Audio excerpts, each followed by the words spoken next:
Perjuangan kudus adalah perayaan untuk memperingati penderitaan dan kematian Tuhan Yesus Kristus demi keselamatan. Maka mereka akan menggugat kita. Maka kita harus menunjukkan dengan lemah lembut, dengan hormat, hati nurani yang murni. Artinya tidak mengkamuflase. Sebagai pendeta, kalau saya selesai khotbah, sambut saudara pasti salam. Ya saya kan apa kabar, halo, dan kalian pun senyum pada saya. Saya nggak tahu isi hati kalian, kalian pun nggak tahu isi hati saya. Mungkin Tuhan enek ngeliat kita kali ya. Si Bikman ini senyum aja mukanya ini, padahal hatinya udah ngamuk-ngamuk ini. Bisa sekali. Who knows? Nggak ada yang tahu itu, kecuali Dia, Sang Maha itu. Nah, bisakah aku mempertanggungjawabkan senyumku dengan hati nurani yang murni? Itu pertanyaan serius. Oleh karena itulah dalam kompetisi hidup Kristiani kita, bagaimana dari tahap ke tahap kita maju dan maju dan maju dan maju, hidup makin benar, makin benar, makin benar. Semakin banyak yang kita ketahui tentang Alkitab itu, tentang firman itu, tentang kebenaran itu. Yuk semakin banyak pula lah orang melihat kebenaran itu hidup di dalam hidup kita. Sehingga orang lihat betul loh dia Kristen. Betul loh dia menjalankan apa yang Tuhan katakan. Wow. Hidup itu sangat menyenangkan, saudara. Ya. Kemarin ada satu orang. Ya ini kalau hidup kita bersama orang ya. Kita bisa cara bilang, Pak Bingman. Enggak bilang-bilang ada ulang tahun. Kenapa kuenya dari mana? Kenapa enggak bilang? Kan kita bisa kirim gitu ya. Saya bilang, saya juga enggak ingat mau bikin kue apa enggak kue itu panitia. Saya enggak ingat gitu. Ya. Karena kita tinggal tanggal telepon, tinggal dikirim kok. Saya sendiri enggak perhatiin itu kan urusan panitia untuk ngurusin. Saya enggak ngurusin begituan kan. Ya. Lain kali jangan gitu dong. Lucu ya. Kita enggak minta dimarahin. Ada juga orang minta dimarahin ya. Kita enggak minta dalam tanda petik. Kenapa enggak bilang-bilang? Lah memang saya bilang sorry saya memang enggak ingat. Dan memang enggak tahu lah. Ya bahwa nanti bikin kue atau itu kan urusannya panitia. Nah jadi mungkin lewat ini juga panitia besok-besok kalau bikin gitu inget-inget. Pak Bingman mau ulang tahun perlu kue, jangan bikin. Supaya saya nggak usah diteriakin lagi, nanti seakan-akan Pak Bingman kayak lupa sama kita. Lucu ya, kenapa? Banyak orang senang menolong saya, maafkan saya. Banyak orang senang menolong saya. Bukan beban. Dan saya bersyukur untuk hidupku dan itulah kebanggaanku sebagai pendeta. Bagi saya aset adalah persahabatan. Ya, bagi saya adalah aset itu kalau orang menghargai hidup kita. Lebih dari apapun itu. Buat apa saya naik mobil mewah tapi mata orang melirik sinis. Lebih bagus saya jalan kaki tapi orang kemudian, Pak Bigman kenapa jalan kaki? Ayo masuk. Lalu saya diajak naik mobilnya. Thanks God. Itu hidupku sebagai pendeta. Saya tidak bercita-cita akan punya ini, punya itu. Ya. Lalu beli ini dan beli itu misalnya supaya saya top ini itu. No. Bagaimana hidup benar? Saya rindu kita semua. Karena itu jangan pernah minta dihargai kalau kau tidak berharga. Dan tidak perlu engkau minta dihargai kalau engkau berharga. Nah buatlah dirimu berharga. Caranya gimana? Hiduplah benar. Hiduplah baik. Maka engkau akan berharga. Jangan hitung-hitungan dalam hidup ini. Maka orang pun tidak akan berhitung denganmu. Lakukan apa yang bisa kau lakukan.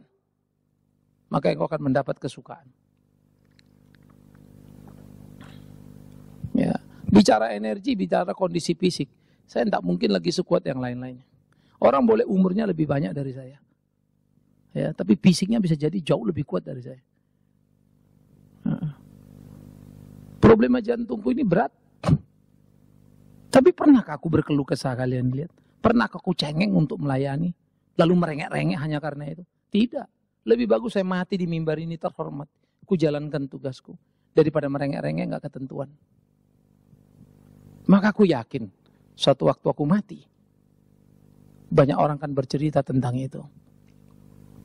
Nah saya hidup lagi melukis. Nanti kalau mati orang cerita apa ya tentang saya. Nah hari ini saya mesti tulis dong, betul Pak? Kalian juga mesti tulis. Kalau nanti kalian mati, cucu cerita apa? Opa, oma, apa yang dia ceritain? Apa dia bilang, opa itu baik lo lembut, beda sama oma. Bawel terus, kasihan opa, nangis gara-gara oma. Nah, tuh cucu kalau cerita mati kita. Atau oma itu tertekan, seringkali dimaki-maki sama opa. Kan kacau ceritanya itu ya. Kita udah mati, cucu kita bercerita begitu. Terus kamu pengen kayak oma apa opa? Dua-dua enggak pengen. Mati lagi-lagi. Pengennya siapa? Oma yang sebelah. Mampus gak? Karena oma yang sebelah dia lihat oma yang bijak atau opa sebelah. Kan kita nggak mau dong. Maka kita berkompetisi. Hidup baik saja tidak segera kita bisa menuai. Apalagi nggak baik. Ya. Ini hidup saudaraku. Karena itu yuk kita lakoni. Mari kita berlomba untuk mengisi dan melakukan apa yang mesti kita lakukan dalam hidup kita.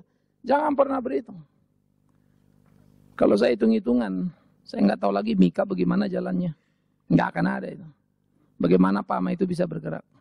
Nggak akan ada itu. Bagaimana gereja ini gelindingnya, nggak akan ada. Kalau saya bermanja-manja dengan situasiku. Hanya bisa berkeluh kesah. Heran ya, saya kurang dihargai, kurang gini, kurang gitu. Ya, padahal waktu kau dihargai pun sudah bagus. Karena hargamu sebetulnya tidak ada. Bisa ngerti maksudnya? Kau sudah bagus dihargai. Sejatinya hargamu tidak ada. Yang menghargai kamu itu sebetulnya yang kurang tahu bahwa kau tidak berharga. Tetapi kalau kita buat diri kita berharga, percayalah. Itu akan datang. Hei suami, jangan minta hormat istrimu kalau kau tidak bisa mengasihinya. Hei istri, jangan kau minta kasih suamimu kalau kau tidak bisa menghormatinya. Kan itu hidup toh. Setiap orang tua sayang sama anak dengan caranya. Mungkin stres lalu keras. Tapi kalau anak itu manis dan baik, jungkir balik pun orang tua itu mau. Gak usah diajarin pun orang tua membesarkan anak. Tapi berapa banyak anak yang ngerti bikin jengkel. Sebaliknya, anak pun kalau tahu dia menghormati orang tuanya, dengan sendiri dia dapat investasi. Begitulah timbal balik dalam hidup ini. Semua kita harus bertanding, bertarung di bagian seperti itu. Begitulah keluarga kita, hidup kita, pergaulan kita, dimanapun. Atasan itu akan sayang sama kita kalau dilihatnya kita pekerja yang tidak hitung-hitungan. Atasan itu akan sayang kalau dia lihat kita kerja selalu on time, semua kita bereskan. Gak pernah ngomong aku kurang ini, aku kurang itu. No. Di kantor itu sebetulnya kita gak perlu sampai ngomong, Pak gaji saya kok gak naik-naik. Kalau gajimu tidak naik-naik itu bertanda kau tidak punya sinyal untuk diperhatikan. Sinyalnya apa Pak? Kebaikan, kebenaran. Kalau kau baik benar, tidak usah ajarin. Atasan paling jahat pun akan menaikkan income pegawainya yang dianggapnya apa? Bisa diandalkan. Kalau enggak, turunkan kalau perlu. Kan begitu ya? Dia nyesek pakai kita bertahun-tahun. Saya suka Kristen karena kita diajar berkelahi. Berperang, tapi dalam nilai-nilai moral tadi. You mau minta naik gaji di kantor? Tunjukkan kualitasmu. Paksa atasanmu melihat kamu bermutu. Caranya hiduplah benar. Caranya hiduplah baik. Ya. Saya pikir itu akan sangat indah. Pengen punya banyak teman, tunjukkanlah. Memang kau pantas dijadikan teman. Sehingga dia yakin kalau berteman denganmu, dia akan aman dan tenang. Tidak akan dikhianati. Wah, itu menyenangkan loh saudara-saudara. Dan orang akan melihat kita. Dan orang akan suka pada kita. Sehingga konsistensi dalam sikap itu penting. Kita tidak sedang berbicara hal-hal yang relatif ya. Banyak orang tidak suka saya dengan cara saya. Ya. Pak Bigman ngomong terlalu keras misalnya. Tapi yang sebelah sana bilang, waduh saya suka Pak Bigman ngomong keras jadi gak basa-basi. Mau yang mana saya ladeni? Jangan suruh aku ngeladeni satupun. Saya tidak akan rela jadi bunglon. Ini aku. Kau suka caraku silakan. Tapi pertanyaanku apakah caraku itu benar apa salah? Jangan selera ya. Kalau selera saya tidak bisa penuhin. Tapi kalau memang salah, aku harus berani berubah. Ya. Sehingga saudara-saudara yang kekasih, sebagai orang Batak saya gedebar-gedebur begini ya. Orang tentu yang halus-halus nggak suka lah ya. Kaget-kaget deket kita kan. Pak kalau Bapak dekat saya jantung saya berdebar. Kita kira jatuh cinta ternyata enggak. Bapak ngomong gitu saya kaget-kaget. Tapi asal kalian tahu, itulah aku. Sampai jantungan pun ngomong begini. Dokter larang saya ngomong begini. You jangan ngomong gitu, ngomong pelan saja. Khotbah jangan diri, duduk aja. Kalau saya capek banget baru saya duduk. Nanti kalau di PP biasa kalau udah terlalu over, udah saya duduk. Saya khotbah pakai kursi. Kursi kita sediakan. Tapi kalau masih bisa berdiri, saya berdiri. Ya, Berapa kali saya suka bilang, bukan? Dok, kalau memang aku harus mati, biarlah aku mati dengan caraku khotbah seperti ini. Ini Tuhan berikan padaku dan akan kunikmati. Ya. Dan akan kujalani dengan cara bertanggung jawab. Yuk, kita isi hari-hari kita. Hidup kita yang berkenan kepada Tuhan. Maka engkau akan mengalami kesukaan dalam kehidupan ini. Sehingga, kalau ada orang yang memfitnahmu, sehingga kalau ada orang-orang yang kemudian menganiaya kamu, kemudian besok hari mereka jadi malu. Karena ternyata mereka yang salah dan bukan kita. Artinya Alkitab mau bilang, kalau kau hidup benar, jangan pikir tidak ada yang fitnah. Saya kenyang di fitnah, saudara.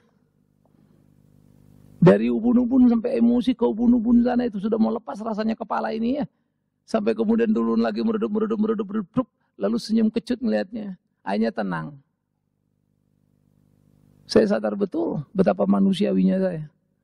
Kadang-kadang naik darah saya juga gila-gilaan. Dan ini kok bisa begitu? Paling sakit ya kalau kamu jalan lempeng bener, lalu difitnah berbalik 180 derajat itu paling nyakitin. Sakitnya setengah mati. Tadi pagi saya share. Ya ada kemudian teman ngobrol aja. Gini, Syanu gini. Lalu dia mau minta tolong ini. Saya bilang hati-hati loh. Jangan nanti jadi ribut aja masalah. Karena saya pernah tahu ini dan itu. Terus gini, lo juga hati-hati. Lihat ini dan lihat itu. Kalau tanya gue, sorry ya. Gue cerita nih, gimana dia dulu begini dan begitu. Akhirnya sebetulnya kawan ini ngajak saya cerita tentang kawan kita yang kesusahan. Tapi saya cerita betapa pantasnya dia susah. Konyol ya. Mestinya kan saya bersimpati nolong dia. Tapi memang saya tahu dia begitu. Tapi pulang saya mikir-mikir, gila juga ya. Orang susah, ada yang berpikir mau menolong masih ragu-ragu, saya teguhkan dia untuk tidak menolong. Gila juga ya. Pulang pikir-pikir, ini gue salah kagak ya? Tapi kan saya cerita apa yang benar sebetulnya ya. Dan jujur saja seperti beberapa kali sering saya katakan. Kadang saya menikmati kejatuhan orang yang jahat begitu. Rasain loh. Tapi Kristus tidak pernah begitu. Maka tahulah aku, kualitasku sebagai orang Kristen perlu apa? Dibenahi, perlu diperbaiki. God help me. Saya merasa Tuhan membela saya. Tapi tidak seharusnya saya bergembira di atas kesulitan orang lain. Mataku ini sudah dengan telanjang melihat. Dan bukan satu kasus. Pada akhirnya kalau kita berani benar. Panjang sih, kadang-kadang nunggu orang jatuh 10 tahun kemudian kan kesel ya. 10 tahun itu dia tepok-tepok dada bangga. Ini aku hebat tuh si Big Man ngaco. Baru gedebuk 10 tahun jatuh. Nunggu 10 tahun kan udah keburu tua kita ya. Bagaimana mau nunggu itu?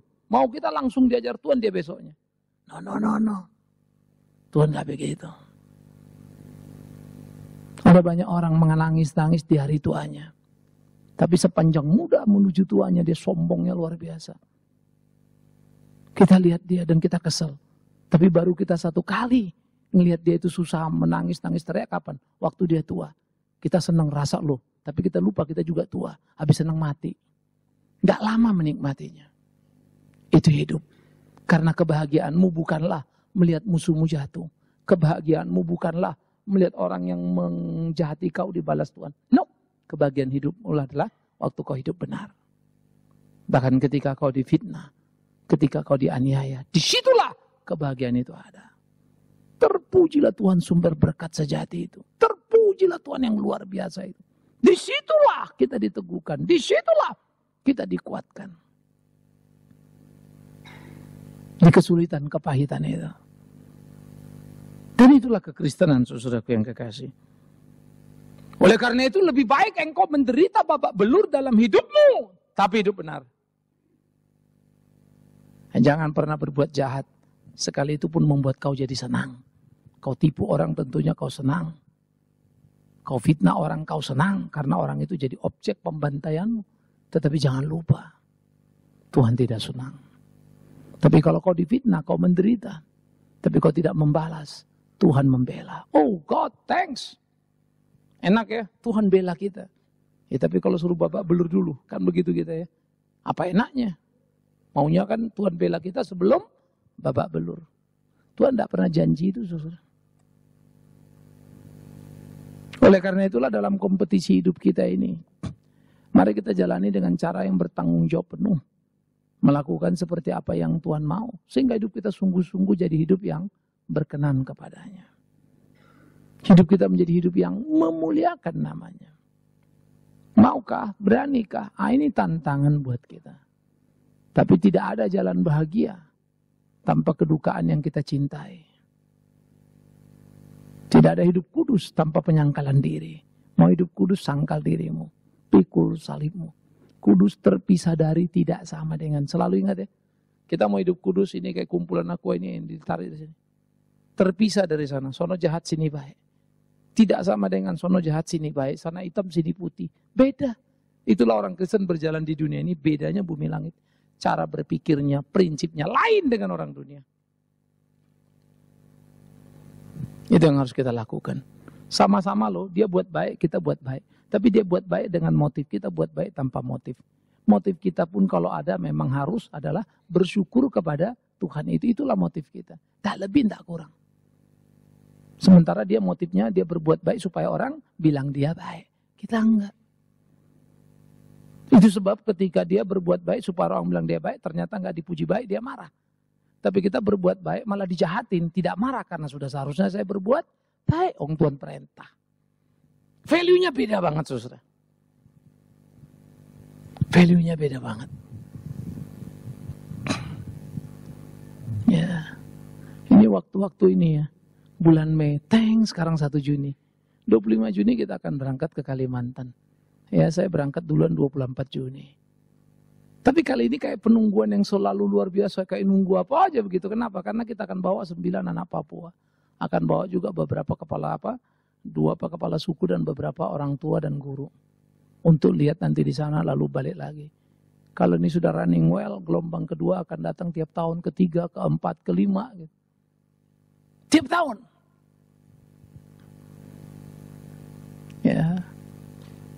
Kemarin saya sambil jalan-jalan mikir-mikir gitu. Ini kemarin segini, ini sekali jalan 1 kali proyek ini hampir kurang lebih 75-100 juta habis. Kirim guru, hire anak-anak, habis 2 tiket plus 30 sekian mungkin. Nanti bawa mereka lagi ya, habis kita kira ya 70-an total ya hampir 100 juta. Cuma pergi gurunya ngetes anak lalu bawa 107 dapat 9. 107 yang dites, yang lulus cuma berapa? Dari yang lulus ada yang mau, ada yang nggak mau, ada orang tua kasih, anaknya nggak mau, ada anaknya mau, orang tuanya nggak kasih. Sisa-sisa 9. Saya pikir gila, dari 107 dapat 9. Kirim guru 3 orang, dapatnya 9. Artinya 1 guru dapat cuma bawa 3 anak, kurang lebih gitu ya. Tim kita 1 di sana jadi 4 orang. 2,5 anak. Mahal ya. Secara kalkulasi angka, kalau saya bicara karena saya orang dagang dulu, langsung gila ini high cost amat. Tinggi loh costnya. Tetapi maafkan saya. Berapa harga dari Yesus waktu menebus kita? Siapa yang mau hitung itu? Maka celakalah Big Man Sirait kalau dia hitung keringatnya. Oleh karena itu, lakukan apa yang mesti. Karena sudah semestinya. Toh pada akhirnya ada aja uang datang. Dari mana? Saya percaya. Tuhan yang suruh, Tuhan yang sempurnakan. Lewat kaki tangan kepala orang lain, dan nomor 8 itu. Mau lewat siapapun Tuhan bisa bekerja dan berkarya. Tapi bagaimana kita? Karena itu bodoh kalau tidak ambil kesempatan melayani. Sekalipun capek karenanya. Karena memang harus kita kerjakan. Ingat, dia telah mati. Tubuhnya terpecah, darahnya tertumpah. Bagaimana kita berserah pada dia. Dan mempersembahkan hidup kita. Sehingga berkenan kepadanya. Itu menjadi gugatannya. Itu menjadi tuntutannya atas kita semua. Saudara-saudaraku yang dikasihi oleh Tuhan Yesus Kristus. Biarlah. Dengan demikian kita makin kuat dan tangguh dalam hidup ini. Tahan dalam gelombang zaman. Ya. Sehingga orang-orang yang memfitnah kita. Tidak akan pernah berhasil. Karena kita baik. Karena seharusnya baik. Kita baik. Bukan supaya dipuji orang. Kalau kau baik supaya dipuji orang, kau difitnah rontok, rubuh. Kalau kau benar supaya dibilang orang benar. Kau difitnah, kau kecewa, hancur. Tapi kalau kau benar, kau baik. Karena Kristus, fitnahan pun tidak akan menggoncangkan. Seakan-akan terasa seperti ada gangguan, tetapi kemudian tenang. Dan makin hari makin kuat. Begitulah pohon yang sejati itu ya. Akarnya makin kuat, makin kuat. Kemarin gerubuk. Tapi karena begitu sering angin, kencang. Akhirnya kuatnya setengah mati. Tapi kalau pohon besar, akarnya nggak kuat, rontok. Saya pergi kemarin di Kalimantan juga, ada pohon kita patah. Lu kenapa ini patah? Begitu saya lihat batangnya kecil, daunnya lebat setengah mati. Kenapa kalian tidak potong? Sampai akarnya kuat, potong dulu pangkas. Mangga saya tanam kecil berbuah sudah. Rupanya mereka nggak potong. Kegedean kena angin kemarin, ngambruk bruak. Nangis saya ngeliat mangga gitu. Gila lo, kenapa nggak dilurusin? Pak, lupa nih Pak. Lurusin, tahan seberapa yang bisa.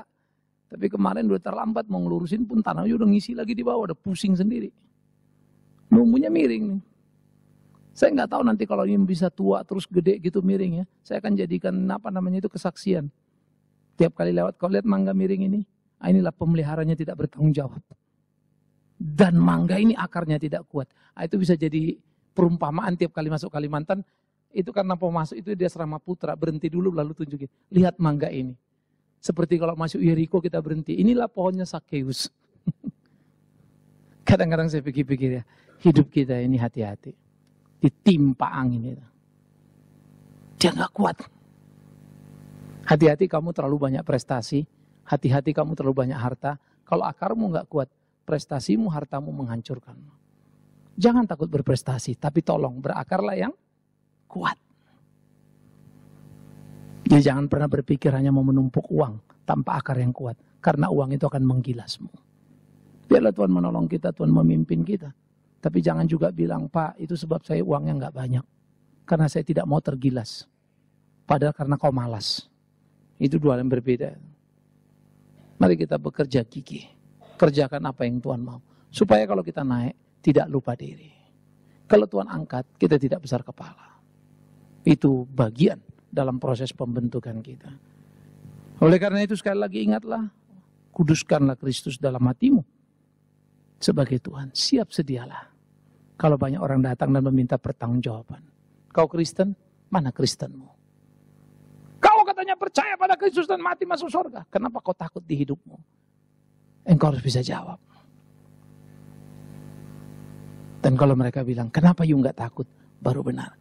Kamu kan diponis dokter mau mati. Hidupku Kristus mati untung. Aku takut mati kalau hidupku tidak benar. Tapi selama hidupku benar, mati adalah penantian yang menyenangkan. Biar itu menjadi semangat kita, gairah kita, dan itulah kekristenan kita.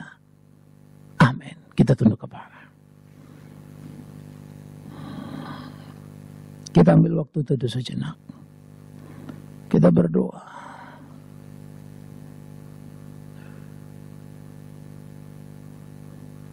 Tuhan tidak pernah salah memelihara kita.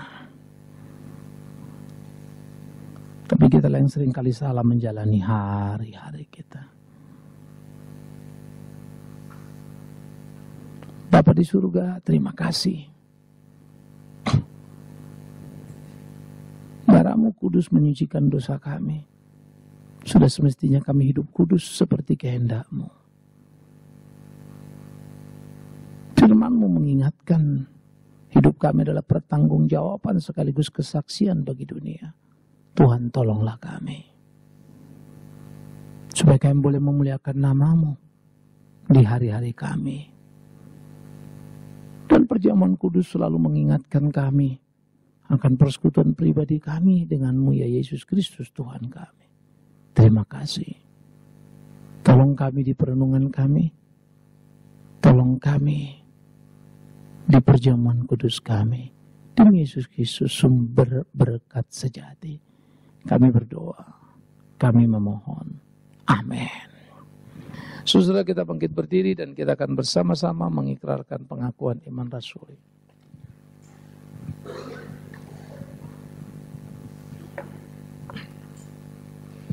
Bersama dengan gereja di segala abad dan tempat, marilah kita mengikrarkan pengakuan iman rasuli sebagai berikut. Aku percaya kepada Allah, Bapa yang Maha Kuasa, Khalik langit dan bumi, dan kepada Yesus Kristus anaknya yang tunggal Tuhan kita, yang dikandung dari Roh Kudus, lahir dari anak darah Maria, yang menderita sengsara di bawah pemerintahan Pontius Pilatus, disalibkan, mati dan dikuburkan, turun ke dalam kerajaan maut. Pada hari yang ketiga bangkit pula dari antara orang mati, naik ke surga, duduk di sebelah kanan Allah, Bapa yang Maha Kuasa, dan dari sana ia akan datang untuk menghakimi orang yang hidup dan yang mati. Aku percaya kepada Roh Kudus, gereja yang kudus dan am, persekutuan orang kudus, pengampunan dosa, kebangkitan orang mati, dan hidup yang kekal. Amin. Silakan duduk. Perjamuan kudus adalah perayaan untuk memperingati penderitaan dan kematian Tuhan Yesus Kristus demi keselamatan kita. Karena hanya melalui karya Allah di dalam Tuhan Yesus saja kita dapat menerima keselamatan sejati. Dalam perjamuan kudus, roti yang kita makan dan anggur yang kita minum menyatu dengan kita. Dengan demikian setiap kali kita merayakan perjamuan kudus, kita diingatkan betapa eratnya persekutuan kita dengan Tuhan Yesus Kristus yang menderita, mati, bangkit untuk keselamatan kita. Ingatkan kita bahwa Tuhan Yesus Kristus sendiri menetapkan dan menjamin janjinya untuk menyelamatkan kita, yang ditandai dengan darahnya yang suci. Perjamuan kudus tidak hanya melambangkan betapa erat persekutuan kita dengan Tuhan Yesus Kristus, tetapi juga menyadarkan kita betapa eratnya persekutuan kita dengan sesama orang percaya sebagai tubuh Kristus yang sama. Karena itulah sebagai gereja Tuhan, kita perlu saling memperhatikan satu dan lain dan saling menemukan, berlomba untuk saling menjadi kesaksian. Roti dan anggur dalam perjamuan kudus adalah lambang tubuh dan darah Tuhan Yesus Kristus. Memang Tuhan Yesus Kristus tidak hadir dalam berupa roti dan anggur, tetapi kita percaya bahwa Tuhan Yesus hadir dalam roh dan kebenaran. Dengan demikian, kita percaya bahwa perjamuan kudus adalah perjamuan sukacita. Sebab Tuhan sendirilah yang menyelenggarakannya bagi kita anak-anaknya yang telah dipersatukan, tidak hanya dengan penderitaan dan kematian Tuhan Yesus Kristus, tetapi juga dengan kebangkitannya. Karena itulah perjamuan kudus benar-benar menguatkan dan menyegarkan iman kita. Selain itu, perjamuan kudus juga mengarahkan kita pada masa depan yang kekal, yakni kepada penggenapan perjamuan agung Sang Anak Domba, di mana kita akan dipersatukan dalam kekekalan secara sempurna dengan Tuhan dan sesama orang percaya. Biarlah itu menjadi dasar di mana kita menerima perjamuan kudus sehingga kita tidak terjebak hanya pada ritual gereja di belakang. Tuhan menolong kita, Tuhan memimpin kita. Silakan.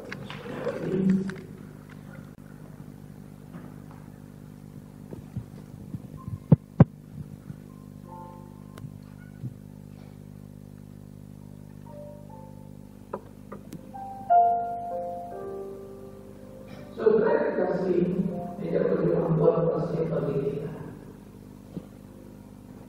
Pelayanan perjamuan kudus dilayangkan kepada mereka yang sudah menerima baptisan dan sih.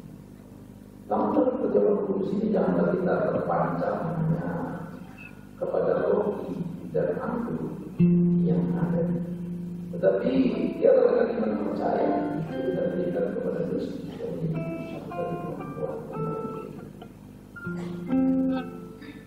Sementara bukan roti akan dibagikan, sebuah ujian akan mengantar kita menjadi kita dari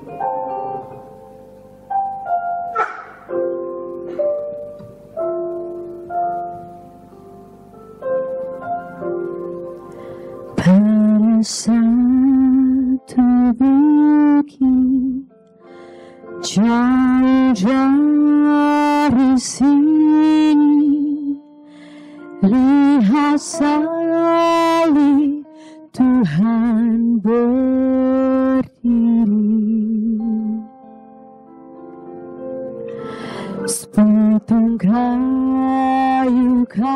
bosan, tanda dosa besar. Di sana Tuhanku telah mati. Ku datang pada salib itu. Ku ingat cintanya Tuhanku. Ya ku jatuh pada kakinya, sana ku dapat ampun dosa.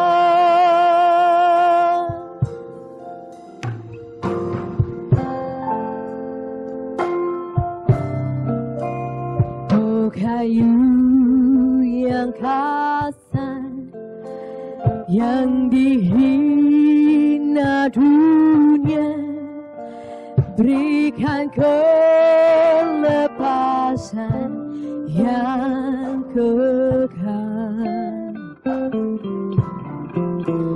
Akulah sebabnya Yesus ke Golgota, menebus dosaku semua. Ku datang pada salib itu. Ku ingat cintanya Tuhanku. Ya ku jatuh pada kakinya, sana ku dapat ampun dosa.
Pada satu bukit jauh dari sini, lihat salib Tuhan berdiri.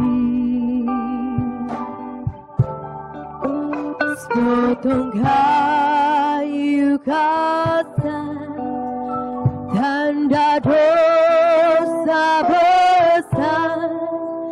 Di sana Tuhan ku telah mati. Ku datang pada salib itu. Ku ingat cintanya Tuhanku. Aku jatuh pada kakinya, sedang ku dapat ampun dosa.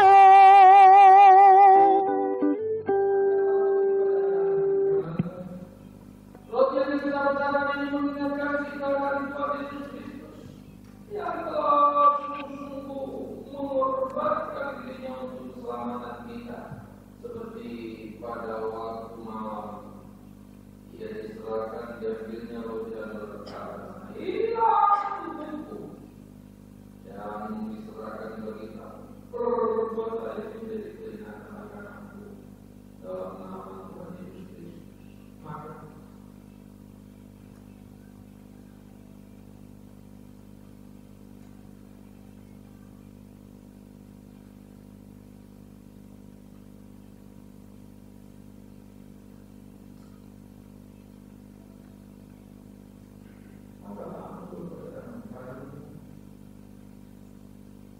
ayat aku itu sungguh-sungguh mengingatkan kita akan darah Tuhan Yesus Kristus yang telah dituturkan demi keselamatan kita, seperti pada waktu malam dia diserahkan, diambil.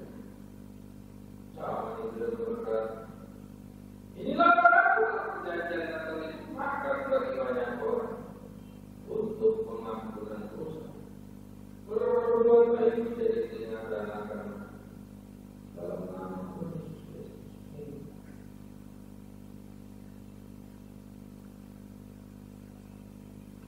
Biarlah yang tidak berdosa. Terima kasih.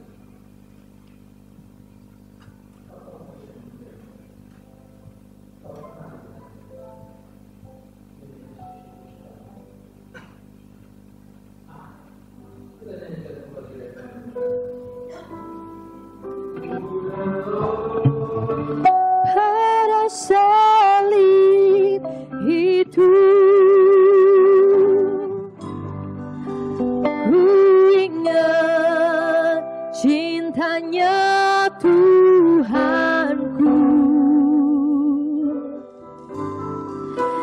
ya ku jatuh pada kakinya, sedang ku dapat ampun dosa. Silakan duduk jemaat yang dikasih Tuhan. Sedang ku dapat ampun dosa. Sedang ku dapat ampun dosa. Silakan duduk jemaat yang dikasih Tuhan. Tibalah kita kesempatan untuk memberikan persembahan kita. Hari ini ada 3 amplop persembahan. Kalau Bapak Ibu belum terima dapat mengacukan tangan, pengurus akan memberikan. Yang hitam dan merah akan diberikan di kantong persembahan yang akan diedarkan. Persembahan pengucapan syukur untuk perjamuan kudus akan dimasukkan di kotak di depan ataupun di samping kiri kanan. Ayat persembahan pada pagi hari ini diambil dari Amsal 3 ayat 9 dan 10, demikian firman Tuhan. Muliakanlah Tuhan dengan hartamu dan dengan hasil pertama segala penghasilanmu. Maka lumbung-lumbungmu akan diisi penuh sampai berlimpah-limpah, dan bejana pemerahanmu akan meluap dengan air buah anggurnya. Amin. Mari kita mempersiapkan persembahan kita. Kita akan menaikkan pujian Besarlah Untungku, dan pengurus silakan mempersiapkan diri.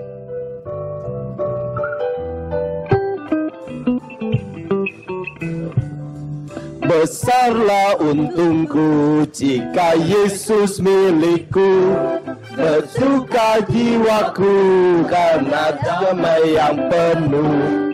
Meski dalam karena dunia menderu, tak goyah hatiku karena Yesus Tuhanku. Benar, benar, besarlah untungku. Benar, benar, besarlah untungku. Benar,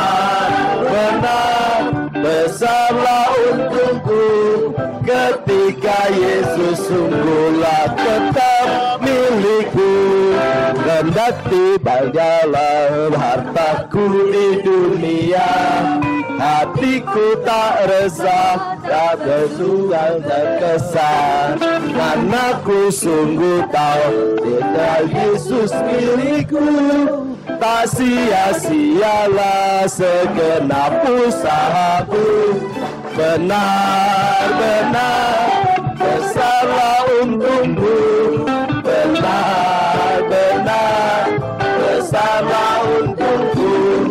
Benar-benar besarlah untungku. Ketika Yesus sungguhlah tetap milikku. Meski ku kembali pada Yesus Tuhanku, tetaplah aku jauh dari susah dan keluh. Hatiku dari karena Yesus dan segala benar benar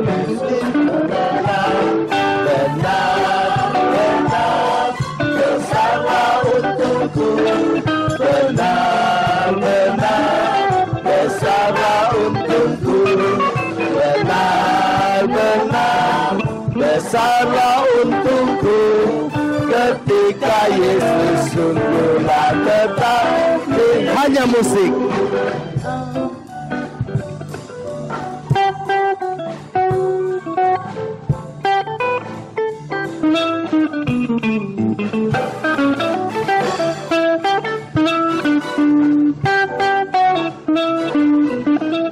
Saya murah jemaat bangkit diri, berdiri refrennya. Benar-benar, benar-benar besar.